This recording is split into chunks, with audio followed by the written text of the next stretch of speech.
ধারাবাহিকের আগামী পর্বতে আমরা দেখতে চলেছি ভবতোষ প্রামাণিক ইন্দ্রাণী গাঙ্গুলিকে নিজের ডেরায় তুলে নিয়ে এসে আটকে রেখে দেয়।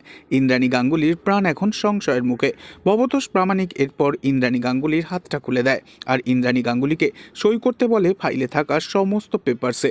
তখন ইন্দ্রাণী ভবতোষের ওপর ভীষণ রেগে যায় আর সেই হাত দিয়েই ভবতোষের গালে সপাটে চড় মেরে দেয়। ভবতোষ তো ভীষণ রেগে যায়। অন্যদিকে দেখা যায় কুসুম, আয়ুষ্মান আর ঈশান তিনজনে মিলে সেই ডেড বডিটা খুঁজে বার করে আর পুলিশে খবর দেয়। পুলিশ এসে ডেড বডি শনাক্ত করে বলে এই ডেড বডি সত্যিকারের নয়, এটি হলো একটা সিলিকন বডি। আর গোটা ঘটনাটাই একটা প্রি প্ল্যান, যা দেখে চমকে ওঠে কুসুম, আয়ুষ্মান আর ঈশান সকলে। এরপর দেখা যায় পুলিশ টিমকে সাথে করে নিয়ে কুসুম, আয়ুষ্মান আর ঈশান পৌঁছে যায় ভবতোষ প্রামাণিকের ডেরায়।